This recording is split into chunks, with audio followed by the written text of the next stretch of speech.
Gender identity is one of the most fundamental aspects of life, which refer to a person's intrinsic sense of being male, female, or transgender or transsexual. This case was concerned not with transgenders or transsexual. A person's sex is usually assigned at birth, but a relatively small group of people may be born with bodies which incorporate both a certain aspects of both male and female. Then, my lord, it goes on. Your lordship sees the last line of that para.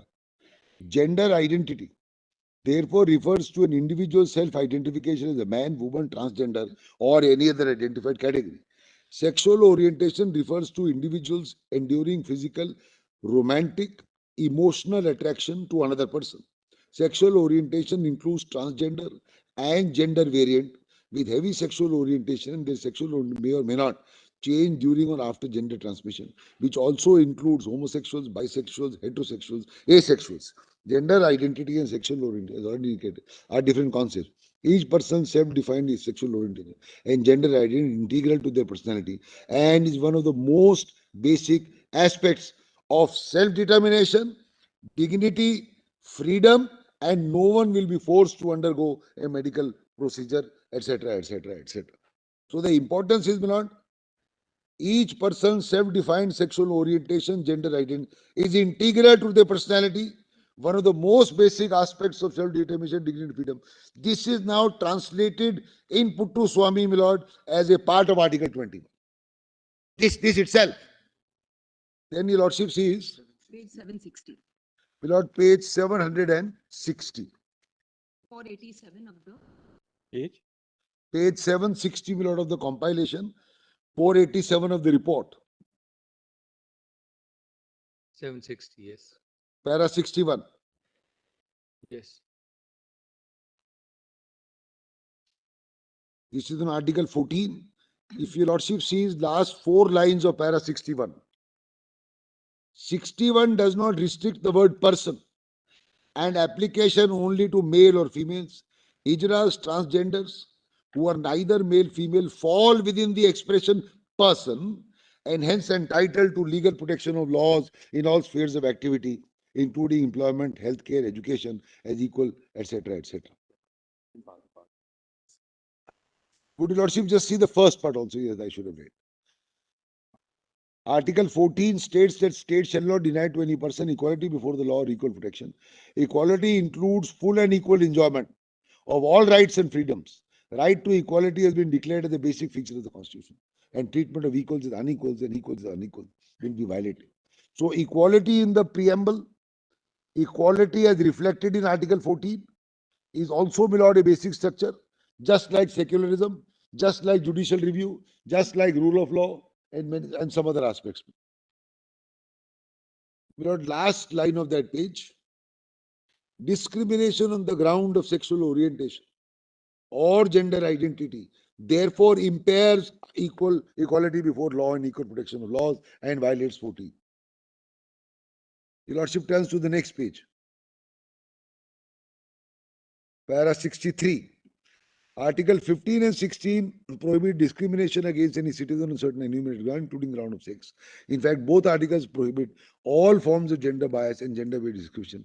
15 states, state will not discriminate against any citizen on the ground of sex, etc. Then come to 66, my lord.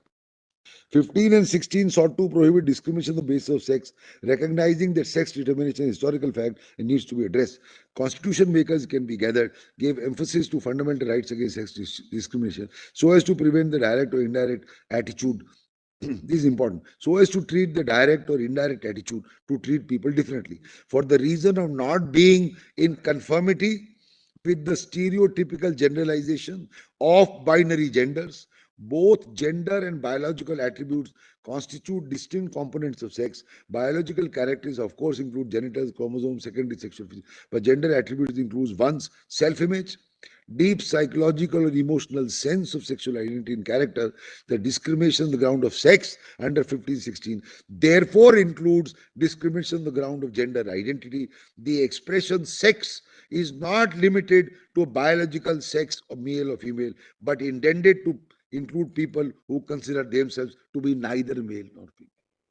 This then found its way, my lord, in Anuj Garg, that my lord employs of a hotel, whether you could, this fine will not mention in Anuj Garg. No, no, but the same thing is in Anuj Garg. Same thing is in Anuj Garg. Though Anuj Garg was earlier. Justice Sinha speaking for the court. Same thing is in Anuj Garg. And what your lordships have, my lord, discounted is the view of Nargesh Mirza. My lord, next page. Second line. State is bound to take some affirmative action for their advancement so that injustice done to them for centuries could be remedied, etc. Then Milad 19(1)(a), para 69, just above placetum E. Article 19(1)(a) states that all citizens will have the right to freedom of speech expression, which includes one's right to expression of his self-identified gender. The self-identified gender can be expressed through dress, words, actions, or behaviors. So expression is not limited to Milad speaking, speech, or reading. The self through dress, words, actions, no restriction can be placed on one's personal appearance or choice of dressing, subject to restrictions contained in 19(2). The next page, 763, page 490 of the report, para 71. The principles referred to above clearly indicate that freedom of expression guaranteed in 19(1)(a) includes freedom to express one's chosen gender identity through varied ways and means by way of expression, speech, mannerism, clothing. Gender identity, therefore, this is important, lies at the core of one's personal identity. Gender expression and presentation, therefore, will have to be protected. Under 19(1)(a), a transgender personality could be expressed by his behavior and presentation. The state cannot prohibit, restrict, or interfere with the transgender's expression, etc., etc. Then we'll add para 73, Article 21. After the quotation, Article 21 is the heart and soul. The Constitution which speaks of the right to life and liberty. Right to life is the most fundamental, not even the state has the authority to violate. Article 21 takes care of aspects of life which go to make a life meaningful, protects the dignity of human life, one's personal autonomy, one's right of privacy. These are prophetic words which ultimately came, my Lord, in Puttaswamy. Right to dignity is recognized as an essential part of the right to life and accrues. Francis Corali Mullin, this court held the right to dignity forms an essential part, and my Lord, is not only mere existence, that your Lordship said. That then 74. Recognition of one's gender identity lies at the heart of fundamental right to dignity. Again, now Article 21. Gender is already indicated constitutes the core of one's self-being as well as an integral part of an identity. Legal recognition of the gender is therefore a part of the right to dignity and freedom. Again, my Lord, re-emphasizing Article 21. And then 21, my Lord, his Lordships talk about Anuj Garg, etc. Now see 107. Keshavananda Sikri CJ noticed that the preamble is a part of the Constitution because there was a debate on this. Is it a part? Is it a preface? Etc. etc. The preamble emphasizes the need to secure to all citizens justice, liberty, equality, freedom. Together they constitute the founding faith or the blueprint of values embodied with a sense of permanence in the constitutional document. Preamble speaks of securing liberty of thought, expression, belief, faith, worship. Fraternity to be promoted to assure the dignity of the individual. Individual is at the core of the focus. Ideals of justice, liberty, equality animate the vision of securing a dignified existence. So, my Lord, actually, if you read the preamble and these 2-3 paragraphs, Article 14, 15, 16, 19, and 21 all will form, my Lord, all will form a part of one whole.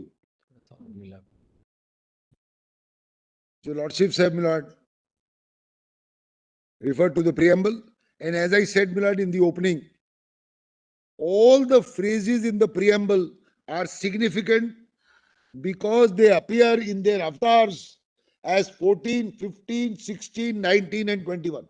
That's the importance. Equality, justice, fraternity, liberty of thought, expression, all these forms, my Lord, is in 14, 15, 16, 19, and 21. Now, my Lord, your Lordship talk about jurisprudence on dignity in para 108. 108. This is on dignity and the importance of dignity. Third line, the constitutional vision seeks the realization of justice, liberty of so and so, so and so, equality as a guarantee against arbitrary treatment, and fraternity, which is Milord dignity. Then para 110, Francis Corali Mullen, where your lordship said mere existence is not life. That Milord is reflected in paras 7 and 8 of Francis on the next page. Bandhua Mukti Morcha, to the same effect. What is life? What is dignity? Then Milord para 119 at 468. To live is to live with dignity. This is very important. Dignity and life must coexist. One without the other is no good. The draftsmen of the Constitution defined their vision in society, which constitutional values will be attained by emphasizing, amongst other freedoms, liberty and dignity. So fundamental is dignity that it permeates the core of the rights guaranteed to the individual. Part 3. Dignity is the core which unites the fundamental rights, because the fundamental rights seek to achieve for every individual dignity of existence, privacy with the attendant values, assuring dignity and you. Only then life can be enjoyed with dignity, can liberty be of true substance. So if you don't have full enjoyment of life, you will not have, my lord, full dignity. Yes. Then, my lord, paragraph 144, it's marked here, at page 483 of the report. 42 on. This is very important, my lord, for the majoritarian group within the society and the minority group. Para 144 is critical, my lord, for my purposes. Neither of the above reasons so and so. That a minuscule fraction of the country's population constitutes LGBT, as observed, is not a sustainable basis to deny the right to privacy. The purpose of elevating certain rights to the stature of guaranteed fundamental rights is to insulate their exercise from the disdain of the majorities. This is what is happening to us. We are facing this disdain. We are facing this stigma. Whether legislative or popular, the guarantee of constitutional rights does not depend on their exercise being favorable regarded by majoritarian opinion. The test of popular acceptance does not furnish a valid basis to disregard rights which are conferred with the sanctity of constitutional protection. Discrete and insular minorities face grave dangers of discrimination for the simple reason that their views, beliefs, or way of life does not accord to the mainstream. I respectfully submit, Milad, this is the core of my argument. Because we are minuscule, because we have faced this over the years, because we have been sidetracked, because we are looked at with disdain, because we are looked at with, my lord, unpopular feelings, because we are looked as squares. That's why the word queer. You are different, you are queer. And you were subjected to 377. You are no good. You are no good. That's how it was. That no good, my lord, is removed substantially by 377. But what about the stigma in place? As my lord Menka said, what about the stigma which is going on? In workplace, here, there, pension, we are facing that stigma. That can only be removed by a constitutional declaration by the highest court of the land. That my rights are equal to those of the others. They have a right of marriage, unit of family, respectability, plus a concomitant of rights which flow from that respectability. The same thing should accord to me. And I should not be discriminated only because, my lord, we may be 10,000 and the others may be 10 crores. This is the core, my lord, of my submission. Then, my lord, next page. Last line, my lord, of that page. I have to read this paragraph. Yet in a democratic constitution founded on the rule of law, their rights as sacred as those conferred on other citizens to protect their freedoms and liberties. Now, pausing here, my lord, it is argued on the other side. We are not equal. As if we are back in the 30s or 20s or 1800s, that you are lesser mortals. So don't talk about rights. Don't talk about marriage. Live the way you are. Be happy that 377 is gone and be done with it. That, my lord, is the approach of the majority which is being reflected by the other side.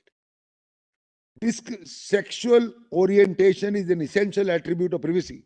Discrimination against an individual on the basis of sexual orientation is deeply offensive to the dignity and self-worth of the individual. Equality demands that sexual orientation of each individual society must be protected on an even platform.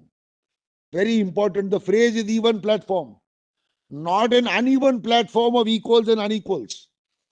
The right to privacy and protection of sexual orientation lies at the core of fundamental rights of 14, 15, and 21.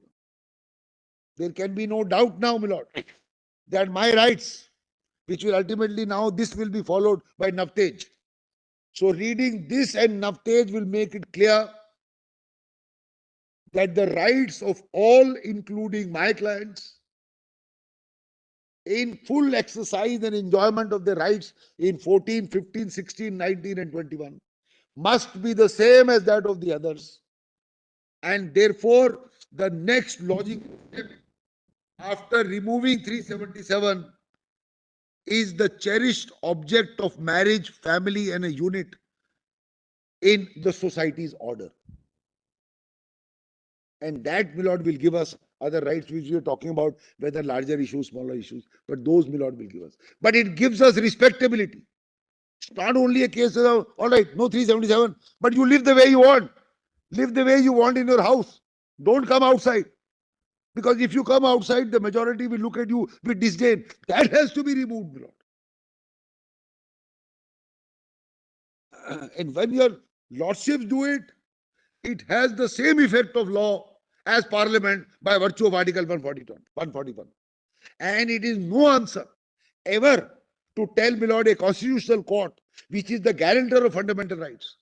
My lord, last 70 years it has been said that this court is the guarantor of fundamental rights. It is no answer to say that even if one man comes and complains of his violation, my lord, of fundamental rights or an enforcement of fundamental rights, you better wait for Parliament.